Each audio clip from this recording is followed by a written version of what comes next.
Bah déjà, c'est un grand honneur de faire partie de la tournée des années 2000. En plus, on est complet, on est à Lille, c'est la puissance des Hauts-de-France. Donc ce soir, grosse fête, et ça me fait plaisir d'être interviewé sur BFM. Comme ça, je peux faire comme vous, les journalistes de BFM. Je suis donc aux Zénith de Lille sur un fauteuil rouge. Merci pour cette information exclusive. Alors vous avez toujours revendiqué vos racines Merci. picardes. Je kiffe là. Vous le dites encore, monter sur scène dans la région, c'est plus de pression ou c'est plus d'émotion? Non, c'est plus d'émotion, et puis c'est surtout un partage. Les années 2000, la nostalgie rappelait un petit peu aux gens l'état d'esprit qu'il y avait à l'époque, notre génération. Et il y a eu aussi bien sûr cette grande tournée Star 80 qui a cartonné. Maintenant, c'est au tour des années 2000 de prendre le relais. Donc on remercie encore bien sûr les producteurs Alex et Damien qui ont eu cette idée formidable, et on est ravis d'être là, aussi bien moi que tous les autres artistes. Et en plus, dans les Hauts-de-France, comme j'ai dit tout à l'heure, c'est la fête. Et je suis toujours sur un fauteuil rouge sur BFM.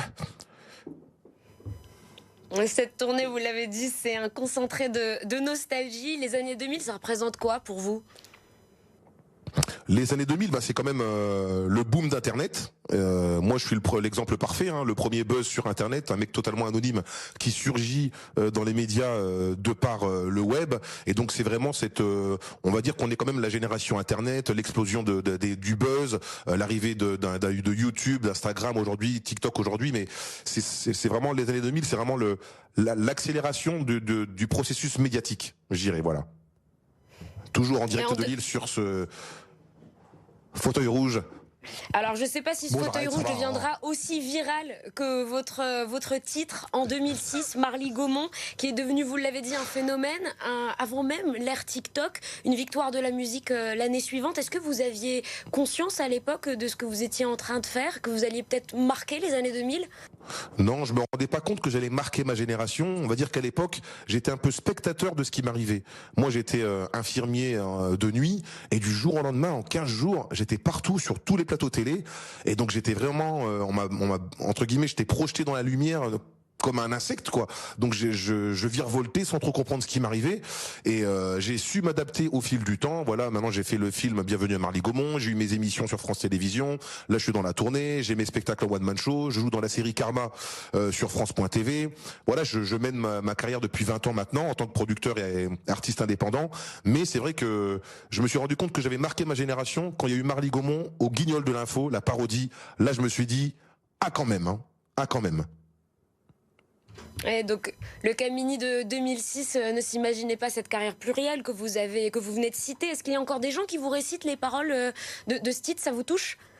Ah, les gens enfin, ils connaissent la chanson par cœur, hein. Vous allez même le voir tout à l'heure durant le concert. Ils connaissent le refrain par cœur. Il y a chacun a son passage préféré. Pour certains, c'est allez kéké, allez biquette. Pour d'autres, c'est j'aime pas les arabes, j'aime pas les noirs, mais toi je t'aime bien, même si t'es noir. Voilà, tout le monde a sa punchline dans un tube, et donc ça fait toujours plaisir de voir le public qui chante avec ferveur, et aussi toutes les générations, parce que Marly Gaumont, ça a traversé toutes les générations, parce que grâce à YouTube justement, les parents ou les grands frères, les grandes sœurs montrent à leurs petits frères et sœurs et aux enfants le clip de Marly Gaumont, qui est parfois même étudié au collège dans le programme de géographie pour parler de la démographie en France.